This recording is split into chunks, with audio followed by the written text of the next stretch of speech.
रास का मतलब भगवान के द्वारा भक्त पर कृपा, अनुग्रह, उसको रास कहते हैं। विदुर जी महाराज कौरवों की सभा में बैठे थे। सुनिए रास किसको कहते हैं, ध्यान से सुनना।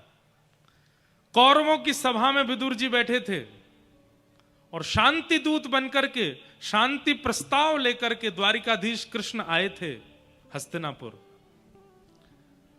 किसी ने जाकर के दुर्योधन से कहा, ऐसा स्वागत करना, ऐसा अभिनंदन करना कि कृष्ण पांडवों को छोड़ के तुम्हारे पक्ष में आ जाएं। तो दुर्योधन ने कोई कसर नहीं छोड़ी, इतना अद्भुत स्वागत किया ठाकुर जी का कि देवता तक आकाश से देख रहे थे। इतना अद्भुत स्वागत हस्तिनापुर में ठाकुर जी का हुआ। पूरी भीड़ इकट्ठी हुई, लाखों करोड़ों की भीड़ देख रही है। और द्वारिकाधीश कृष्ण सामान्य सी पदवी से आए थे ठाकुर जी। कौन? शांति दूत बन के आए थे, ये कहने के लिए कि भाई युद्ध मत करो। वो बात सबको पता है कि भगवान ने कहा युद्ध मत करो, 5 गांव दे दो पांडवों को। तो दुर्योधन ने कहा सुई के नोक के बराबर जमीन भी बिना युद्ध के नहीं दूंगा, युद्ध तो होगा। भगवान बोले ठीक है, तो फिर भुगतो। उसके बाद दुर्योधन ने अद्भुत पंडाल बनाया था और उसमें हजारों प्रकार के व्यंजन रखे थे ठाकुर जी को पवाने के लिए।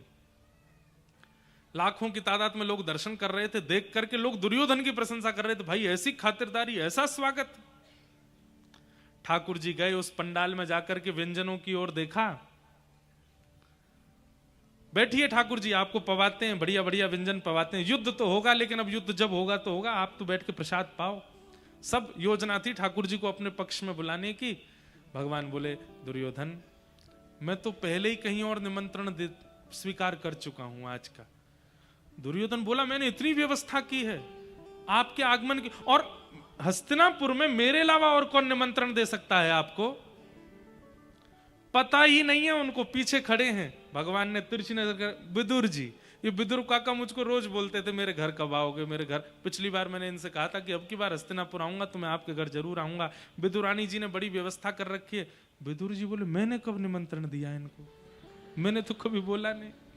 क्यों विदुर जी? कहा था ना। अब विदुर जी, अब भगवान कह रहे हैं कि इन्होंने मुझे निमंत्रण दिया, मैं इनके घर, कोई मना कैसे करे? विदुर जी बोले हाँ दिया था। दुर्योधन बोले अच्छा काका जी, हमको तो बताया भी नहीं आपने, ठाकुर जी को निमंत्रण दिया है। विदुर जी मन ही मन सोच रहे मुझे भी तो नहीं पता था।